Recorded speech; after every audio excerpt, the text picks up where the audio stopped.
Hello guys, welcome back to our channel Chef Mamta Kitchen. পুনৰবাৰ স্বাগতম জনাইছো আপোনালোকক আমাৰ চেনেলটোলৈ।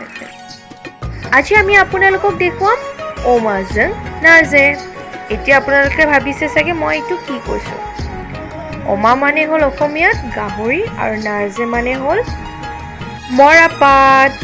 আহকচোন চাওঁ আজি আমি গাহৰি মৰাপাতৰ সৈতে কেনেকৈ বনাওঁ। প্ৰথমতে ইয়াৰ বাবে আমাক লাগিব পিয়াজ আৰু জলকীয়া, আদা নহৰু পেষ্ট, জ্বলা বটা, মৰাপাত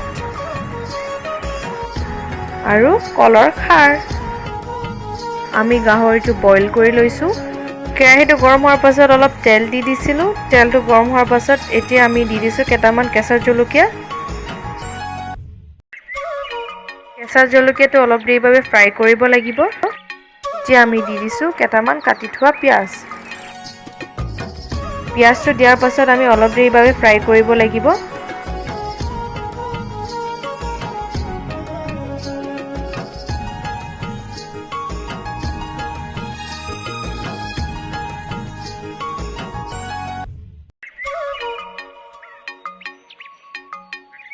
পিয়াজটো ফ্ৰাই হোৱাৰ পাছত আমি এতিয়া দি দিম আদা নহৰু পেষ্ট।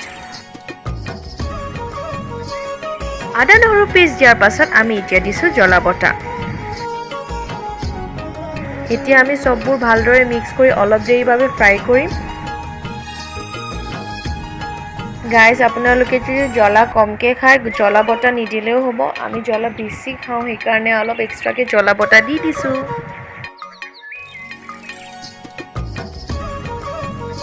পিয়াজটো অলপ দেৰিৰ বাবে ফ্ৰাই হোৱাৰ পাছত আমি এতিয়া ইয়াতে দি দিম জিৰা পাউডাৰ।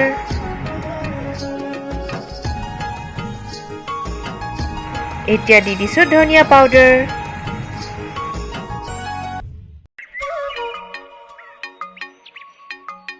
আৰু অলপ দি দিছোঁ black pepper. Red chilli powder অলপ দি দিছোঁ। এতিয়া সববোৰ ভালদৰে মিক্স কৰি অলপ দেৰিৰ বাবে ফ্ৰাই কৰিম। পিয়াজটো ফ্ৰাই হোৱাৰ পাছত আমি বইল গাহৰিটো দি দিম।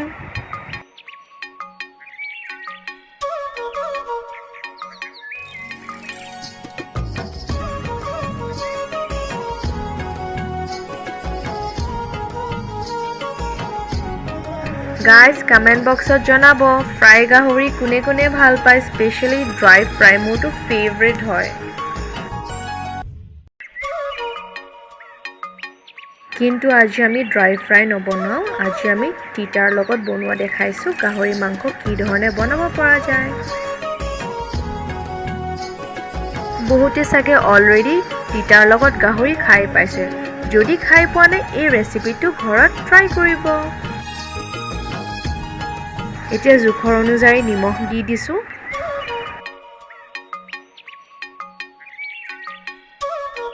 এতিয়া সববোৰ ভালদৰে মিক্স কৰি অলপ দেৰিৰ বাবে ফ্ৰাই কৰিম।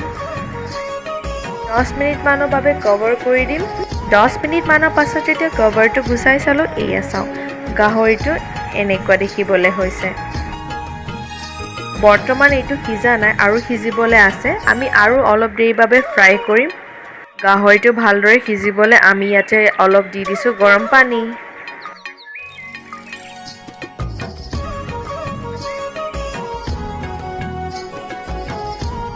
গাহৰিটোত পানী দিয়াৰ পাছত আৰু অলপ দেৰিৰ বাবে সিজিব দিব লাগিব। প্ৰায় 10-15 মিনিট মানৰ বাবে কভাৰ কৰি দিম যাতে গাহৰিটো ভালদৰে সিজি যাওক।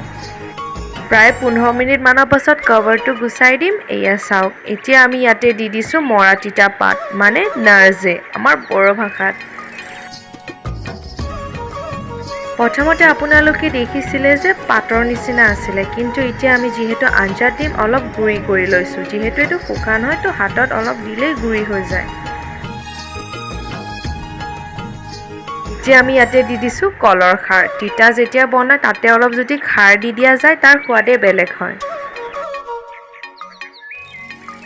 আমি ইয়াতে ব্যৱহাৰ কৰিছোঁ কলৰ খাৰ। যদি আপোনালোকে বিচাৰে চ'ডা খাৰো ব্যৱহাৰ কৰিব পাৰে। আজিকালি হাতেৰে নধৰে দেই, চেণ্টাৰেহে উঠায়। মাৰ নিউজ চাই। আমাৰ গাহৰি প্ৰায় সিজিয়ে গৈছে ভালকৈ ইমান ধুনীয়া দেখিবলৈ হৈছে খাবলৈও বৰ ভাল লাগে তিতাৰ লগত গাহৰি যদি আপোনালোকে ট্ৰাই কৰা নাই প্লিজ এবাৰ ট্ৰাই কৰিব ৰেডি হৈ গ'ল আমাৰ তিতাৰ লগত গাহৰি আমি ড্ৰাইয়ে ৰাখিছোঁ গাহৰিটো যদি আপোনালোকে বিচাৰে অলপ গ্ৰেভি ৰাখিবলৈ তেতিয়াহ'লে অলপ পানী দিলে হ'ল লাষ্টৰ পিনে এইয়া ৰেডি হৈ গ'ল আমাৰ ওমা জাং নাৰ্জে অসমীয়াত হ'ল গাহৰি মৰাপাতৰ সৈতে তিতা হয় কিন্তু খাবলৈ বৰ ভাল লাগে ড্ৰাই ফ্ৰাই নিচিনা বনাই ট্ৰাই কৰি চাব আৰু আমাক কমেণ্ট বক্সত জনাব যে ৰেচিপিটো কেনেকুৱা হৈছে যদিহে ভিডিঅ'টো চাই ভাল পাইছে লাইক শ্বেয়াৰ আৰু ছাবস্ক্ৰাইব কৰি দিব আৰু কমেণ্ট বক্সত জনাব যে আৰু আমি নেক্সট কি ৰেচিপি লৈ আনিব লাগে আকৌ এবাৰ আহিম নতুন এটা ৰেচিপিলৈ till then take care bye bye আৰু শেষলৈ চোৱাৰ বাবে ধন্যবাদ